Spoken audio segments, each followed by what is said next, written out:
Good morning, everyone, and I'd like to thank Bruce. Bruce, we're lucky to have you. That was lovely. Welcome to the Treasure Coast Unitarian Universalist Congregation here in Stuart, Florida. Today's date is Sunday, September 27th. My name is Pam Corbin, and I'll be your worship associate today. We're happy to have our minister, Bob MacDonald, with us today. And a big thanks to those who helped with the service. Bruce Ruby, our musical director, our Zoom host, Ken Texeira, and our backups, Karina Poloni and Janet Grote. We are a welcoming congregation. We welcome all gender identities, races, ages, and backgrounds. Thank you for being with us today. We're holding Zoom services every Sunday at 11 a.m. Announcements are in our Friday online newsletter, and so is the link. To be put on our email list or to find out more information, please go to our website. My words for chalice lighting is sort of to get you all to realize that within hip hop, rap music, all of the popular music of younger people at this time, there is poetry. And I would like you to pay attention to this poetry.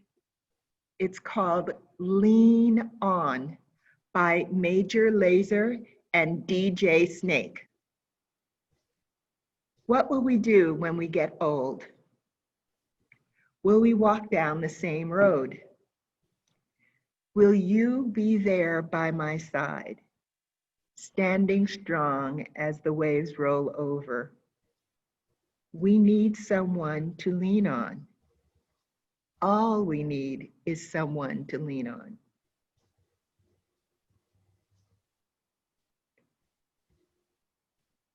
Well, I'm glad to see you all here today. We do have some opening words, and we have some announcements.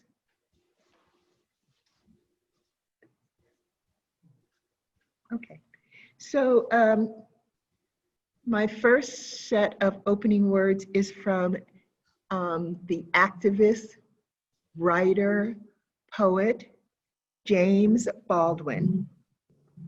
These are some of his quotes, but they're going to sound familiar. It demands great spiritual resilience not to hate the hater whose foot is on your neck. An even greater miracle of perception and charity not to teach your child to hate. James Baldwin wrote that in 1962. But did you notice the part about whose foot is on your neck? Sounds familiar. Second quote, there are so many ways to be despicable. It quite makes one's head spin. But the way to be really despicable is to be contemptuous of other people's pain.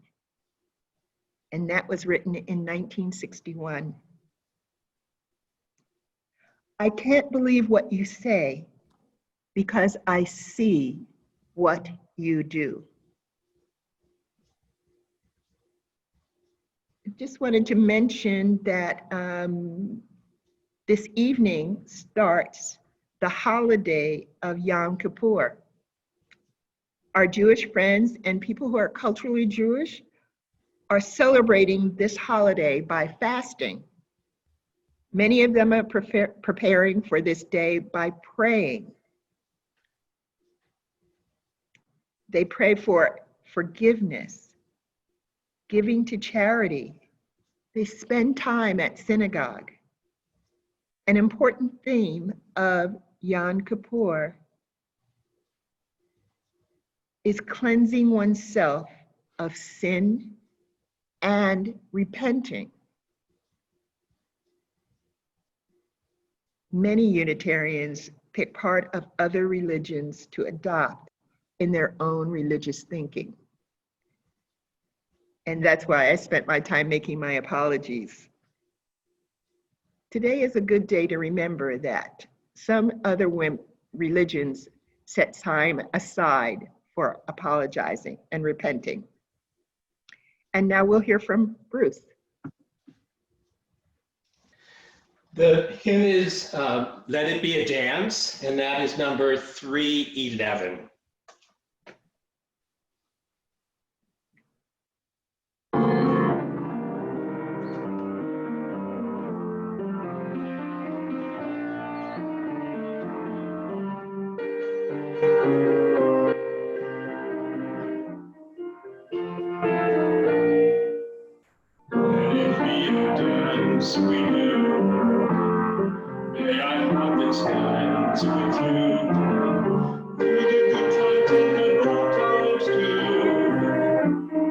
Let it be a dance,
let it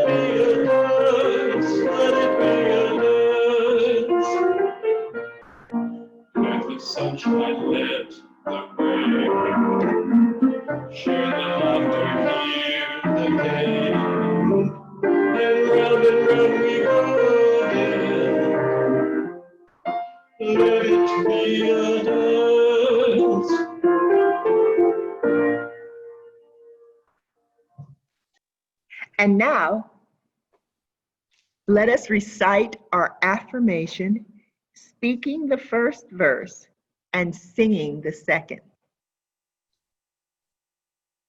Love is the spirit of this church, and service is its law.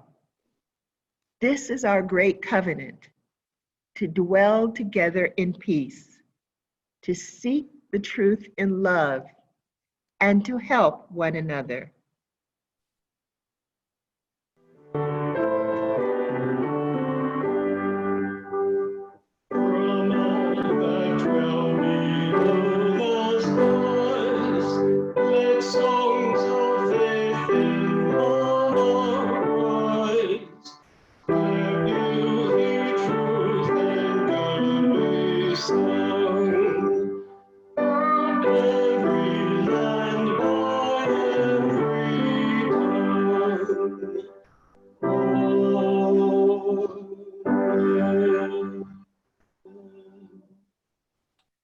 So ladies and gentlemen, we're going to go into joys and concerns.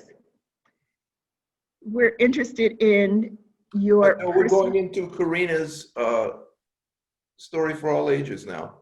Oh, not in my script. Karina, I always try to cut you out. Will you forgive me? Yes, of course. Karina, please go ahead. Hi. Okay. So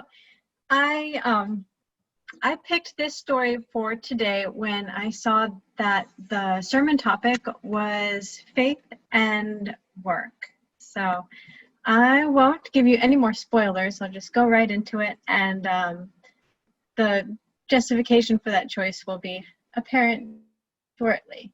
So the book for today is called The Catman of Aleppo. It's based on a true story. Thank you, Karina. I love you. your stories. This is the part of the service where we share our joys and sorrows. We're going to take a stone once you tell us your joy or sorrow, your personal joy or sorrow, and put it into the bowl so that you will know that you are heard.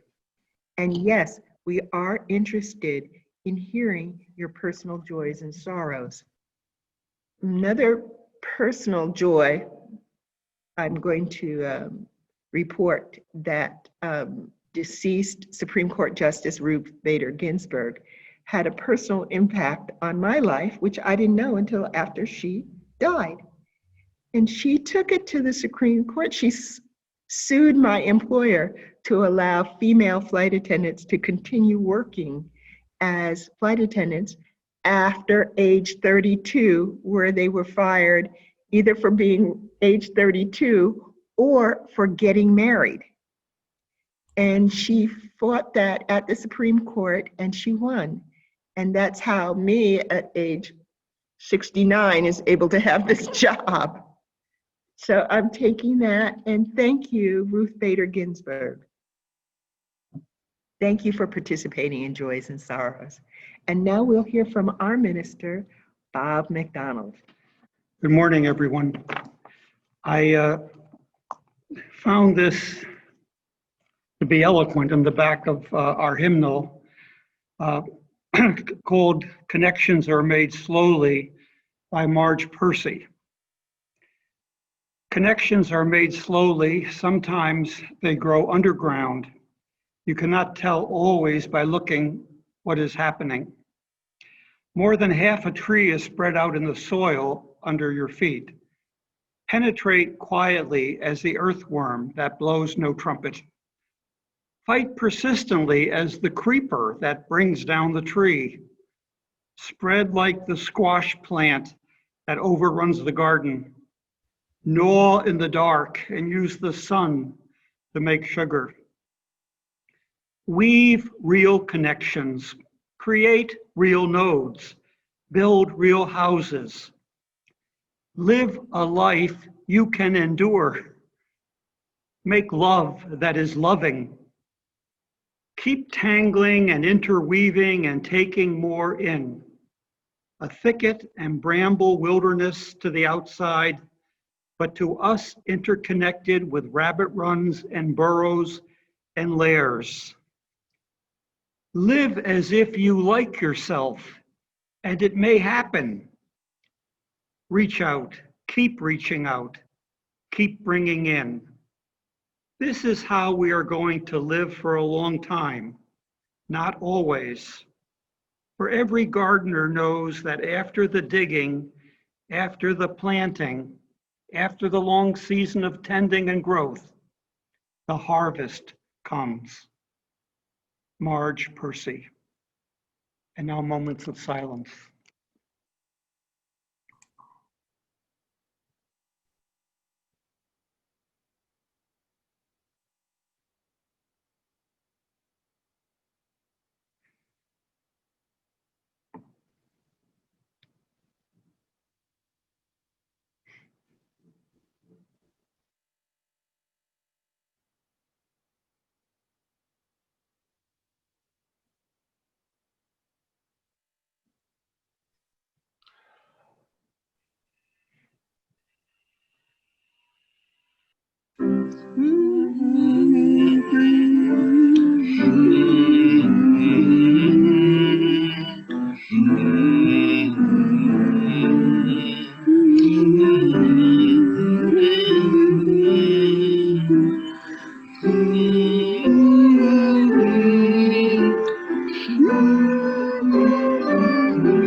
I found this video of a young autistic boy singing his heart out, and I found it positively uplifting, and I hope you will. Thank you, Ken.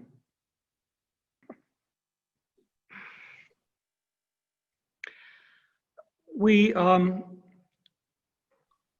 always have glitches the way we're doing, but we're glad we're able to do and keep on doing. This is another exploration of spirituality. Several of you told me that spirituality is one of your main reasons, main interests in church, fellowship, congregation, whatever we are. You are here for work on that, to work on your own, and to hear about others. And my job is to suggest pointers, or at least not get in your way. Here and elsewhere, people have said to me, your sermons, Bob, your spiritual talks are fine, but I'm not really here for that. I come for marching orders to be put to work. Where are the barricades? That may not be a good analogy today. We are seeing too many barricades, and nightmare scenarios abound with more in the future. Where must we work for change guided by our UU principles, faith and work? A great guiding light was laid to rest this week when people like RBG keep on conquering the bouts with cancer, and there are a few like her. You just expect her to continue. And part of the jolt of her death is the realization of who won't be carrying on her work. So that means any who want that bright light to go on have to ask, what more can we do? She sounded so you with all that equality emphasis. Like so many times in life, we are challenged to the realization, if the song is to continue, we must do the singing. So faith and work. Because my interest started with history, and especially the history of ideas, I have to start with early Christianity, which struggled with how faith and deeds are related, and I think to a great extent got it wrong. Jesus was big on deeds. You shall know them, who's following you and who's not. You shall know them by their fruit, the consequences of their behaviors. And St. Paul, who is credited with establishing Christianity throughout the Mediterranean world, Paul was big on believing in Jesus. Right belief got a lot more airtime than right actions. If you found yourself in evangelical circles, as I did through the years, you heard Paul quoted a lot like this: if you confess with your lips the Lord Jesus and believe in your heart that God has raised him from the dead, you will be saved. And the action that begot was standing on street corners and saying, Jesus is Lord. If you just say that by placard or by mouth, mission accomplished, future secured, salvation. And salvation, saved, started out meaning whole and healthy and balanced in this life, but ended up meaning secure in the next life. But near the time Paul charted the emphasis on beliefs, justification by faith, salvation by faith, another writer who made the New Testament canon, a writer named James, in the 1st or 2nd century, came along with lines like, faith without works is dead, or we might say, of no earthly good. So Christians for 2 millennia struggled with saying the faith right in creeds, in catechisms to raise little believers into adult believers, but not 2 millennia emphasizing the good things faith drives us to do, to show, the fruit Jesus said would distinguish the doers from the talkers, the apples from the lemons. Augustine and Luther are the great names that go back to Paul and saved, justified by faith. But I prefer that great British theologian named Eliza Doolittle. Don't talk of love lasting through time. Make me no undying vow. If you're on fire, show me. Show me now. Maybe we can sing that sometime together, our UTC course. I keep reminding myself and you what the great historian of religion, Aaron Armstrong, wrote. 700 years BCE, or 2,700 years ago, 2,700, religions in different parts of the world, notably the Far East and the Middle East, learned about the same time that religion was about heart, what the heart of the universe is, and what the human heart could be about. One of the most beautiful and tersest expressions is the Hebrew prophet Micah. He has shown you, O human, what is good. And what does God require of us but to do justice, to show and do kindness, and to walk humbly, heart. Religion, spirituality, is about transformation, making life better, making us better. As someone else put it, it's more about beloving than believing. We hear and use the phrase beloved community, but what is it?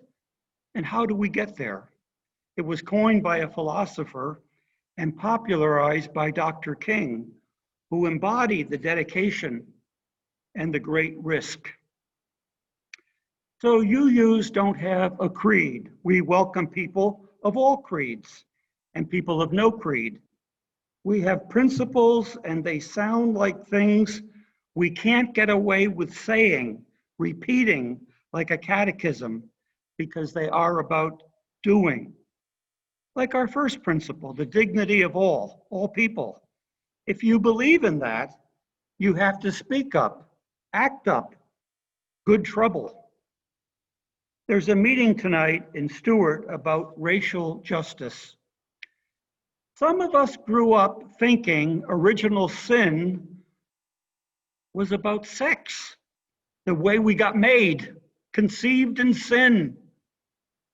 But America's original sin seems to be racism, building the country on the backs of stolen Black people, AKA slaves, and on the stolen lands of red-skinned people, AKA the original owners. There is a little ancestral lore in my upstate New York clan that used to seem cute and a bit odd, but it was told that my maternal grandmother had an Erie Indian chief in her distant background. The story is about a traveling salesman trading my ancestor, the chief, a deed for the Isle of Man.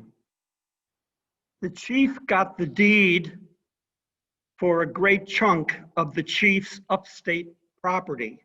He got the deed for the Isle, which I'm sure he didn't have any idea where that was. Most people, I think, don't. We thought it was a harmless jest if we could just find that deed. But our dealings with the Native Americans can't be glossed over with peace treaties, reservations, and casinos.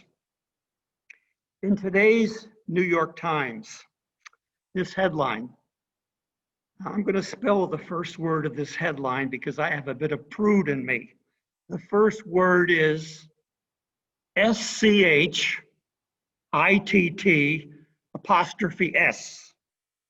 And the headline is, Schitt's Creek star and his fans are taking indigenous studies. Dan Levy suggested in an Instagram post that his fans study Canadian indigenous history along with him. And 64,000 people signed up. I've got to quote a little from the article. In an era of celebrity endorsements and voluntourism is, people like us going to places and working a bit with skills we have and seeing a new place. Mr. Levy has turned the fire hose of his ever-growing popularity to a matter that Canada struggles openly with. How to atone for systemic racism against the country's indigenous people and rebuild those relationships. Because if 2020 has taught us anything, Mr. Levy explains in his Instagram post about taking the course, it's that we need to actively relearn history. The course is Indigenous Canada by Assistant Professor Tracy Baer at University of Alberta, Edmonton. Does anybody need that course more than us Americans to actively relearn history? Racism and our history of it and our utter obliviousness to its soiling so many parts of our social fabric. Racism has got to be faced, painful as it is.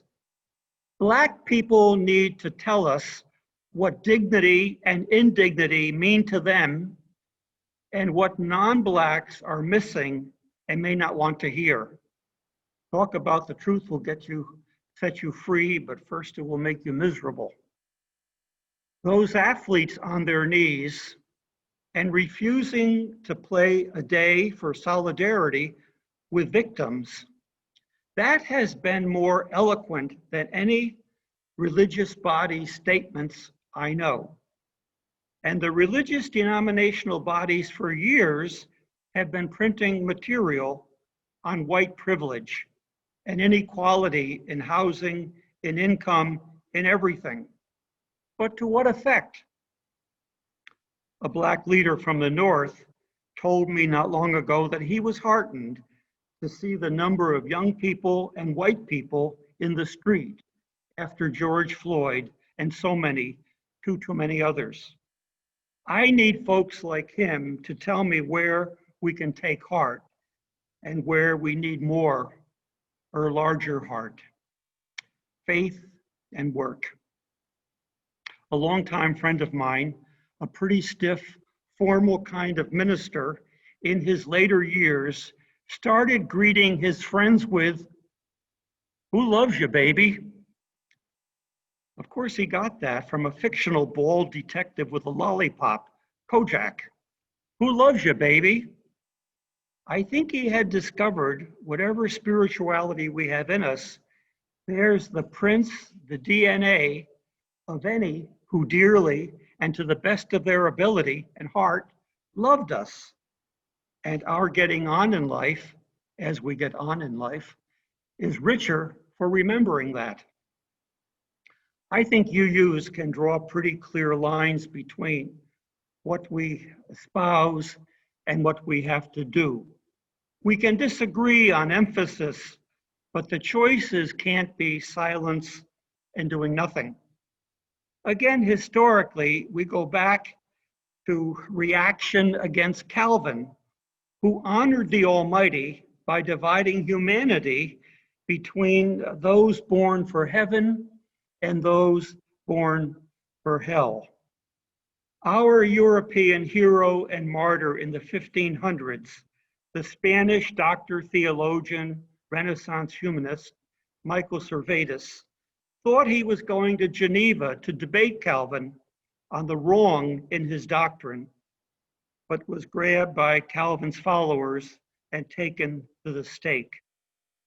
And in the early US, Canning was converted from New England Congregationalist Calvinism to see that the divinity of Jesus business just blatantly overlooked his Jesus emphasis on doing justice and kindness.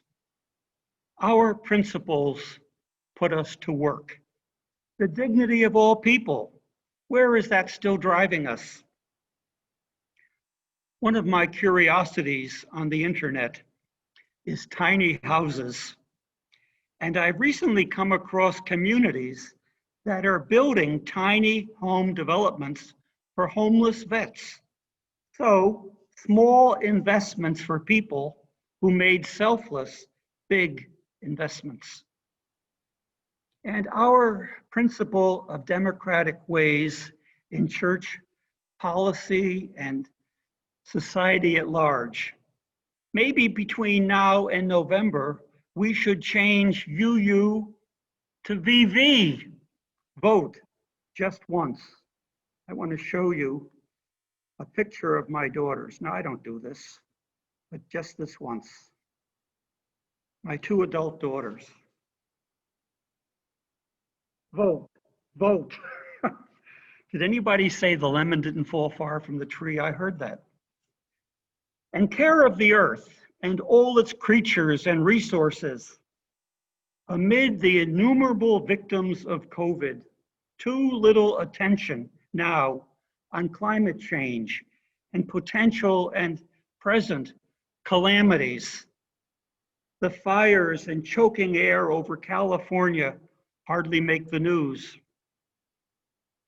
Faith and work, spirituality and activism.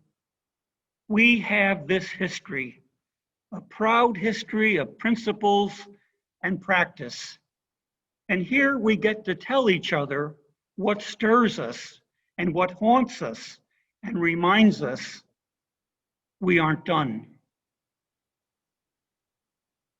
Our closing hymn, There Is More Love Somewhere, 95.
Because we are in the time of the Jewish holidays, I close with these words from the back of the hymnal, and Pam will extinguish the chalice. This is called Atonement Day by Chaim Stern. One more Atonement Day has come, all pretense gone, naked heart revealed to the hiding self. We stand on holy ground between the day that was and the one that must be. We tremble. At what did we aim? How did we stumble? What did we take? What did we give? To what were we blind? Last year's confession came easily to the lips. Will this year's come from deeper than the skin? Say then, why are our paths strewn with promises like fallen leaves? Say then, when shall our lust be for wisdom? Say now, love and truth shall meet. Justice and peace shall embrace. In a moment, Bruce will introduce the postlude. Remember, after that, we stay for our coffee hour, some talking to each other, and some listening to each other. Thank you, Bruce. The postlude this morning is entitled Anthem and is by Paul Halley.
Thank you, Bruce.